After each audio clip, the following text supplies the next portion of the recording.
What is the church and what is the purpose of the church?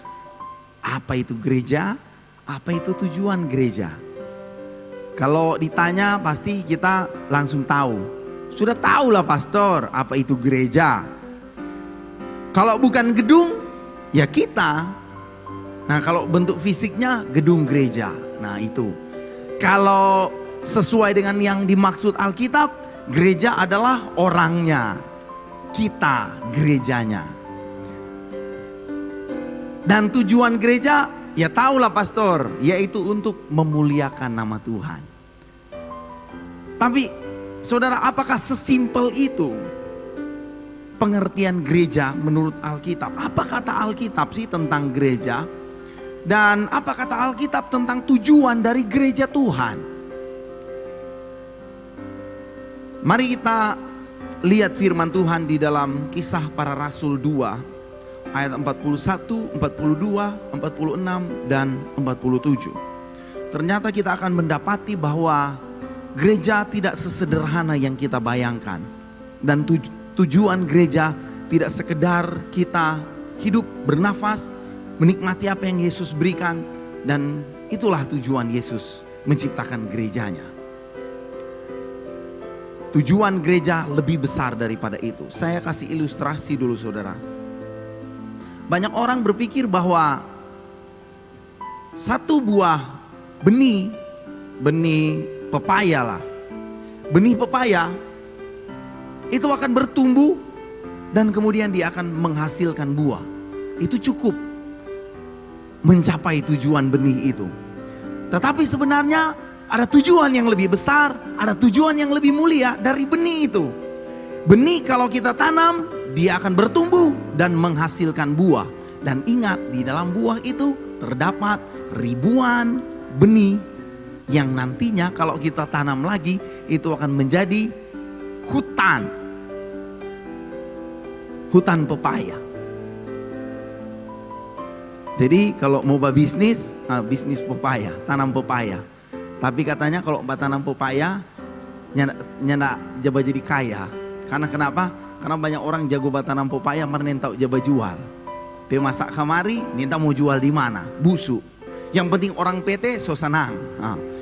Mama istri tanya kamari di rumah, pap mana tuh hasil pepaya? Ya, cuma ada busuk di kobong, nggak ada orang mau beli. Hutan pepaya ya.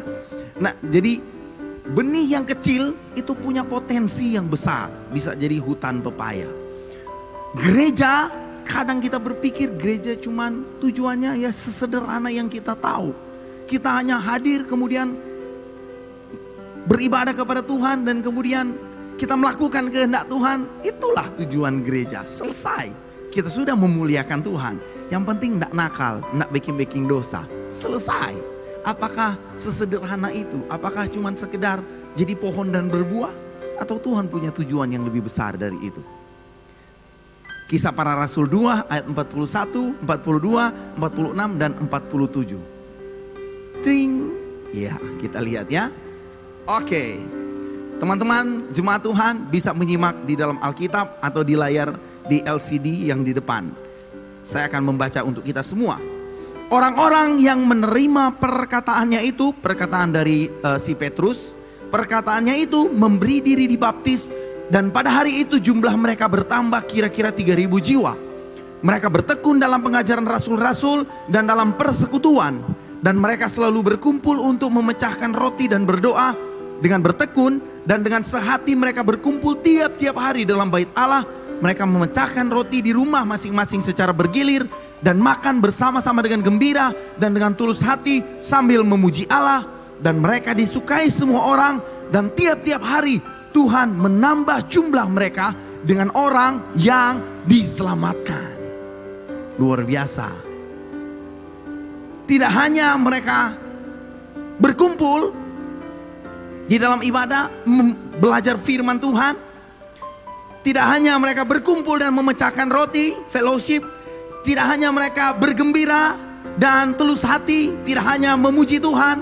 Tetapi ternyata Tuhan punya rencana yang besar. Yaitu mereka kemudian disukai oleh semua orang. Dan kemudian tiap-tiap hari Tuhan menambah jumlah mereka dengan orang yang diselamatkan. Gereja bukanlah orang yang hanya datang tiap hari Minggu, tetapi gereja adalah keluarga spiritual yang saya miliki. Itulah gereja. Gereja tidak hanya bersekutu, sekedar bersekutu, tetapi gereja adalah kumpulan dari orang-orang percaya. Itulah gereja.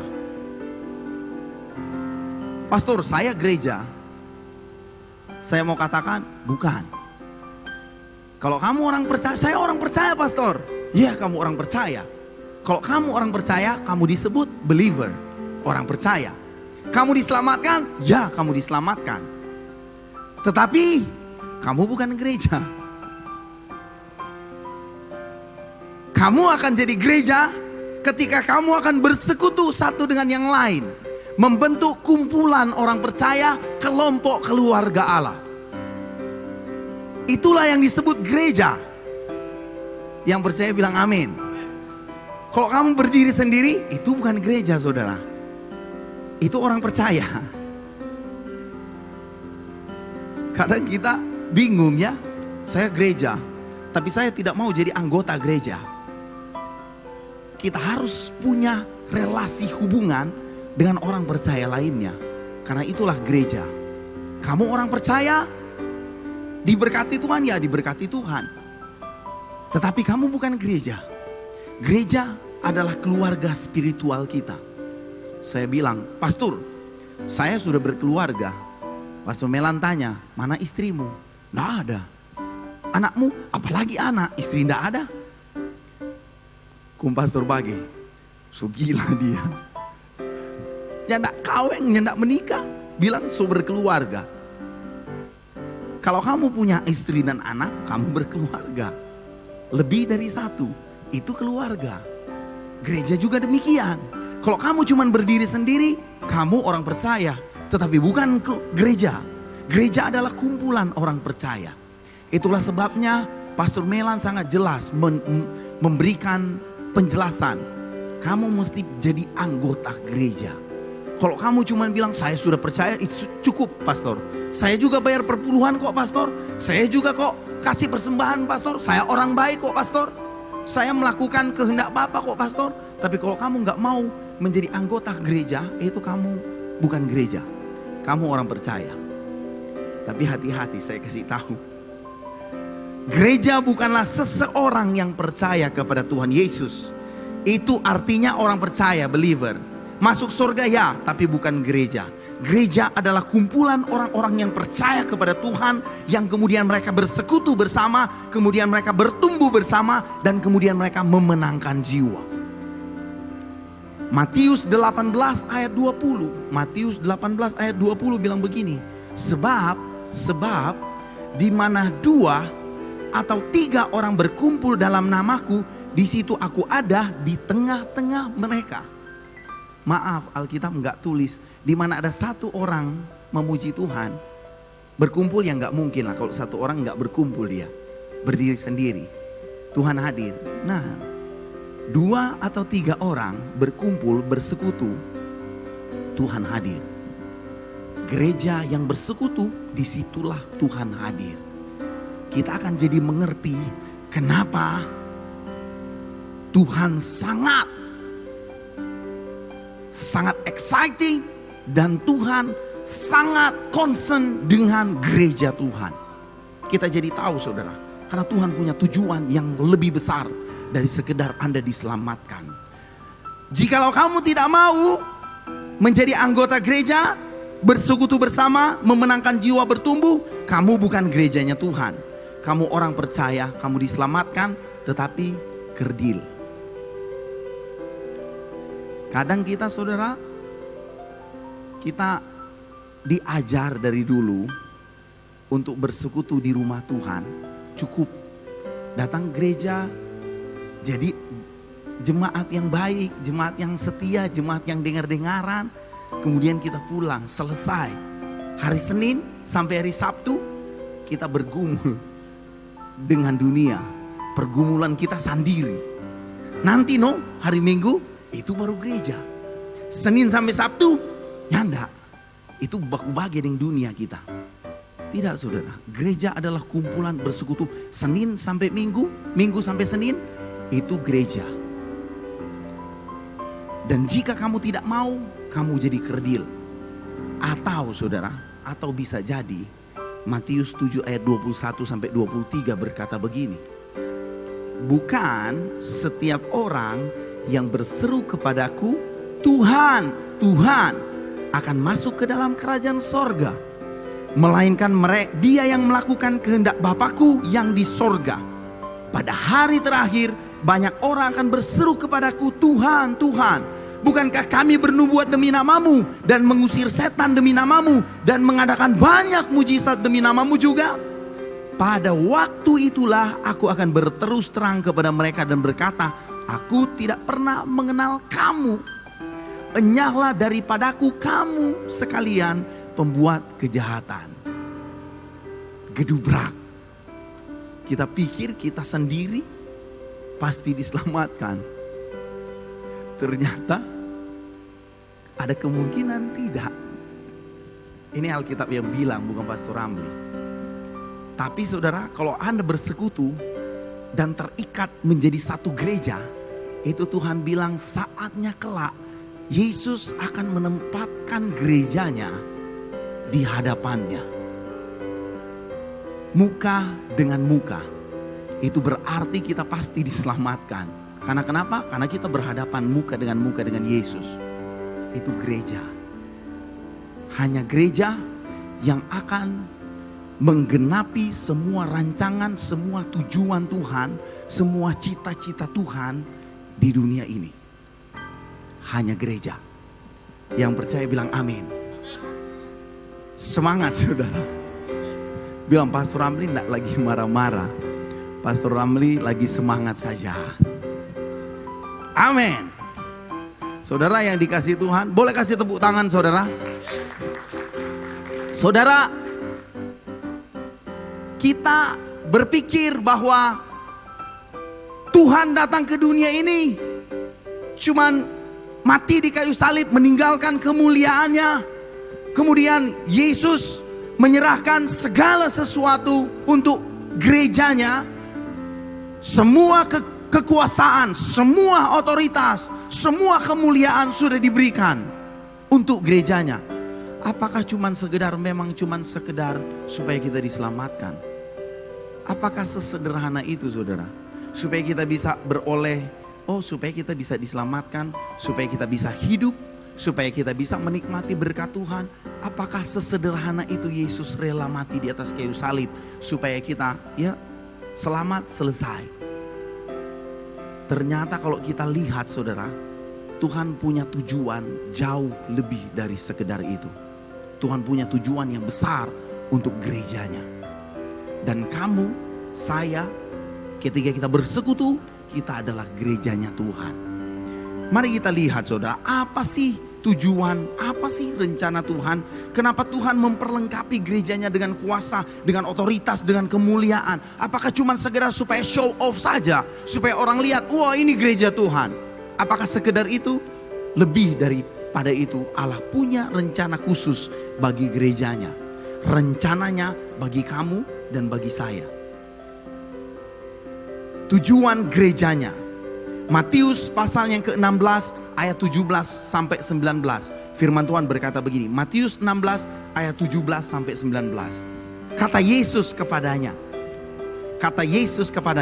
Berbahagialah engkau Simon bin Yunus, sebab bukan manusia yang menyatakan itu kepadamu, melainkan Bapakku yang di surga. Dan aku pun berkata kepadamu, engkau adalah Petrus, dan di atas batu karang ini aku akan mendirikan jemaatku, dan alam maut tidak akan menguasainya. Kepadamu akan kuberikan kunci kerajaan sorga. Apa yang kau ikat di dunia ini akan terikat di sorga, dan apa yang kau lepaskan di dunia ini akan terlepas di sorga. Mari kita lihat Matius pasal yang ke-6 ayatnya yang ke-10. Matius 6 ayat 10. Firman Tuhan berkata begini, datanglah kerajaanmu, jadilah kehendakmu di bumi seperti di surga. Ketika Yesus bertanya, siapakah aku? Petrus jawab, engkau adalah Mesias, anak Allah yang hidup. Yesus bilang, berbahagialah engkau Simon bin Yunus, sebab hal itu bukan datang daripadamu, tetapi Allah yang menyatakannya. Segala sesuatu itu dari Allah. Dan kemudian ayat yang ke-19 firman Tuhan berkata begini, kepadamu akan kuberikan kunci kerajaan sorga. Apa yang kau ikat di dunia ini akan terikat di sorga. Apa yang kau lepaskan di dunia ini akan terlepas di sorga. Ini sama saudara dengan di Matius pasal yang ke-6 ayat 10. Matius 6 ayat 10 bilang begini, datanglah kerajaanmu, jadilah kehendakmu di bumi seperti di sorga. Ada tujuannya saudara. Yesus punya tujuan untuk mendirikan gerejanya. Tujuan Yesus mendirikan gerejanya adalah untuk menyatakan kuasa kerajaan Allah hadir di dunia ini. Jadi kalau Anda ada di dunia kerja tapi tidak ada kuasa kerajaan Allah di sana, Anda belum menyatakan kuasa kerajaan Allah.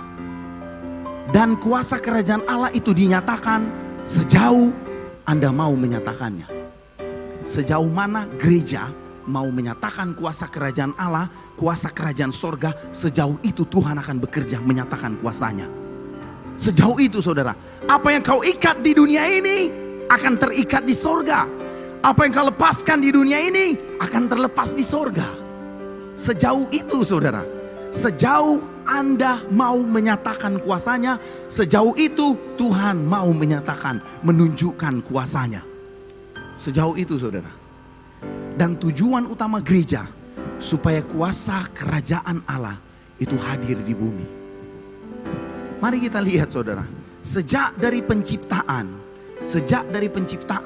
Allah sudah punya rencana, tujuan untuk menyatakan, untuk menghadirkan kuasa kerajaan sorga ada di bumi.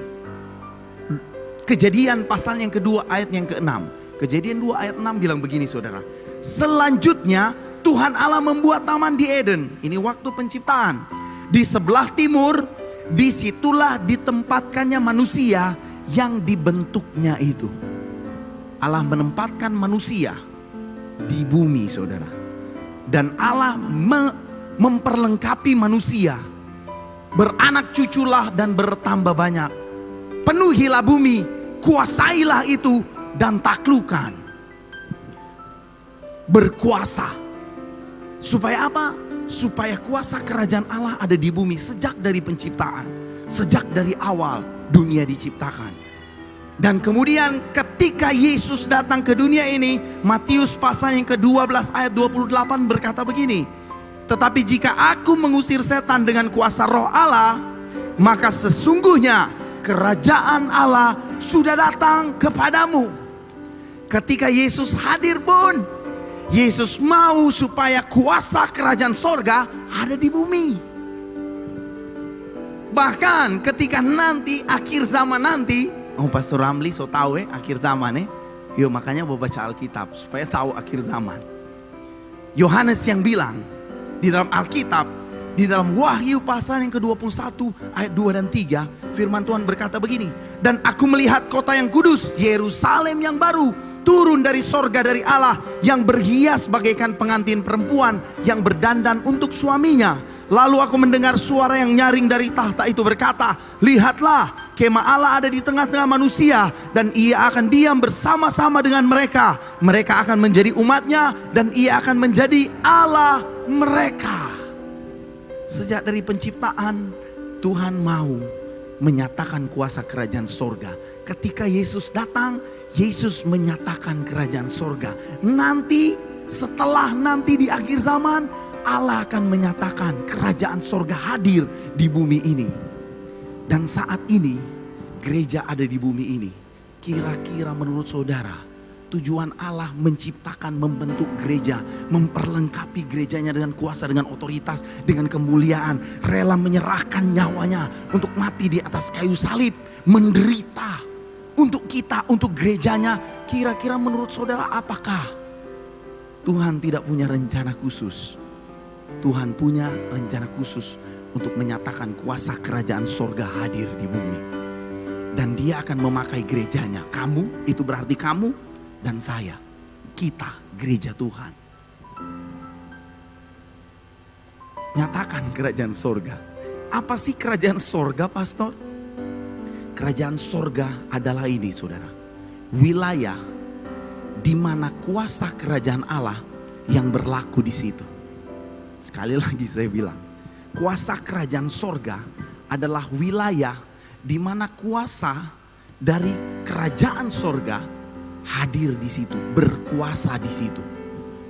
Dimanapun Anda ada, ketika Anda gereja Tuhan ada di dalam keluargamu, harusnya kuasa kerajaan sorga itu ada di situ. Pemerintahan sorgawi ada di situ. Ketika engkau bekerja, harusnya kuasa kerajaan sorga, wilayah kuasa dari sorga itu ada di situ, menguasai tempat itu. Ketika engkau berbisnis, harusnya kuasa kerajaan sorga itu menguasai dunia bisnis itu. Harusnya ketika engkau berdagang, engkau menjual sesuatu, kuasa kerajaan sorga ada di sana. Ketika engkau sekolah, engkau belajar, kuasa kerajaan sorga ada di sana. Ketika engkau menciptakan sesuatu, kuasa kerajaan sorga ada di sana. Dan ingat, kuasa kerajaan sorga hanya akan dibatasi oleh ketika kita mengizinkan. Apa yang kau ikat di dunia ini akan terikat di sorga. Apa yang kau lepaskan di dunia ini akan terlepas di sorga. Dan engkau akan membawa dampak yang besar dimanapun Anda ada. Kalau engkau menyatakan kuasa kerajaan sorga. Apakah saudara tidak exciting? Pastor, itu berarti pastor, kalau saya lagi dalam kemelaratan, ketika saya berkata, hei kemelaratan, keluar, diganti dengan kemakmuran. Apakah itu akan terjadi? Itu akan terjadi. Itulah kuasa kerajaan sorga. Pastor, ketika kita punya bisnis, seret pastor, dorong bilang karena COVID. Apakah ketika saya berkata, hei bisnisku, bangun, bangkit. Apakah itu akan terjadi? Itu akan terjadi, saudara. Ketika ada saya sakit pastor, dan kemudian saya berkata sakit penyakit, engkau tidak berkuasa atas tubuhku, saya perintahkan kesembuhan terjadi. Apakah itu akan terjadi? Itu akan terjadi, saudara. Kenapa? Karena itu janji Tuhan. Apa yang kau ikat di bumi akan terikat di sorga. Kau lepaskan, itu akan terlepas.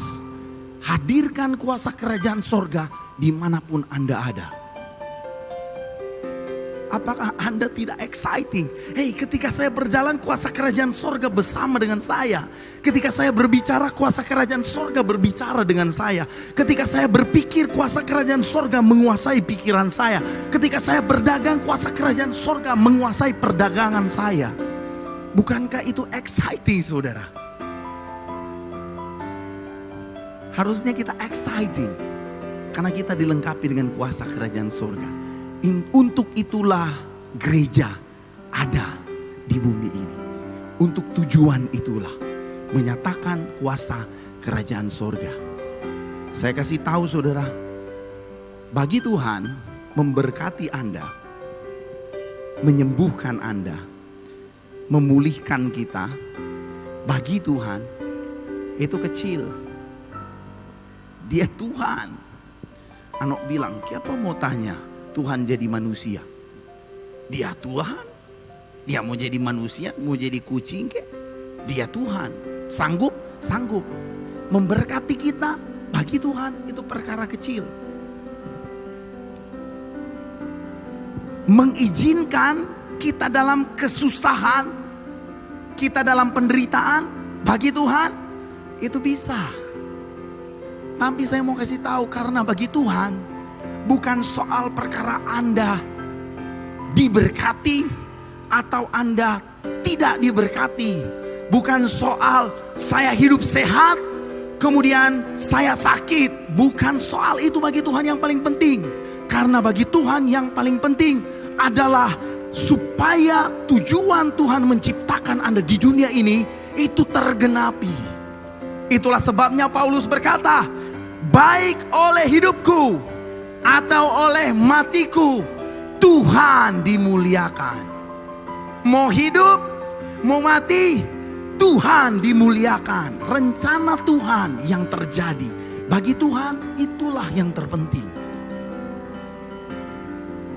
Ada rahasia yang menarik, saudara. Rahasia ya, saya kasih tahu rahasia. Tadi pagi saya sudah kasih tahu. Jadi yang hadir tadi pagi ini bukan rahasia lagi. Saya kasih tahu ya. Kenapa kita tidak pernah puas dengan pencapaian kita? Justru kita menjadi lelah dan frustrasi dengan apa yang kita kerjakan. Kita mendapatkan lebih, tetapi tidak pernah cukup. Kita mengalami pergumulan, kita berjuang dan kemudian kita kalah. Lalu kita menyalahkan keadaan, kita menyalahkan orang lain, kita menyalahkan diri kita sendiri, kita menyalahkan orang yang kita kasihi, bahkan kita menyalahkan Tuhan. Kenapa saudara? Karena kita belum mencapai tujuan Tuhan menciptakan kita. Kita belum mencapai itu. Ketika Anda tahu bahwa tujuan Anda adalah untuk menyatakan kemuliaan Tuhan, sekalipun kalau Anda diberkati, Anda harus menggunakan berkat yang Tuhan berikan untuk menyatakan kuasa kerajaan sorga hadir di bumi. Kalau Anda lagi menderita, sekalipun Anda menderita, Anda harus menyatakan kuasa kerajaan sorga hadir di bumi. Itu sama dengan Ayub saudara. Sekalipun dia menderita, dia menyatakan kuasa kerajaan sorga hadir di bumi. Itu Ayub saudara. Dan ada banyak kesaksian-kesaksian lainnya di dalam penderitaan sekalipun. Aku akan tetap menyatakan kuasa kerajaan sorga hadir di bumi. Itulah sebabnya orang kemudian melihat, wow, kehidupan orang Kristen berbeda. Mereka berbeda. Tujuan mereka adalah untuk menyatakan kuasa kerajaan sorga hadir di bumi. Karena kerajaan sorga bukan soal makanan dan minuman, tetapi soal damai sejahtera, sukacita, dan kebenaran di dalam Yesus Kristus. Itu kerajaan sorga saudara. Dan kalau saudara menyatakan kuasa kerajaan sorga, saudara tidak akan peduli lagi, oh Tuhan harus memberkati saya berlimpah. Kalau enggak, saya enggak mau lagi ke gereja. Ataupun Tuhan harus menyembuhkan penyakit saya. Kalau tidak, saya tidak akan melayani Tuhan. Paulus bilang, saya sudah berdoa kepada Tuhan 3 kali. Tetapi Tuhan bilang, cukuplah kasih karuniaku kepadamu. Sebab justru dalam kelemahanlah kuasaku menjadi sempurna. So saudara, apapun yang Anda kerjakan, pastikan tujuannya selalu untuk menghadirkan kuasa kerajaan sorga hadir di bumi. Ketika Anda melakukan itu, maka rencana Tuhan atas hidupmu itu tergenapi. Dan kalau rencana Tuhan atas hidup kita digenapi, bukan hanya kuasa, bukan hanya kemuliaan, bukan hanya kemakmuran yang jadi milik saudara, tetapi saudara juga menghadirkan kuasa kerajaan Allah dan saudara terhisap di dalam keluarga kerajaan Allah. Kita akan bersorak-sorai satu kali kelak. Ini tujuan gereja. Ini tujuan saya, ini tujuan kamu, tujuan kita sebagai gereja Tuhan. Saya berdoa firman Tuhan ini akan mengubahkan paradigma kita, mengubahkan pola pikir kita. Dulu gereja seperti ini, tetapi ternyata saya punya tujuan yang lebih mulia. Tuhan punya rencana untuk saya.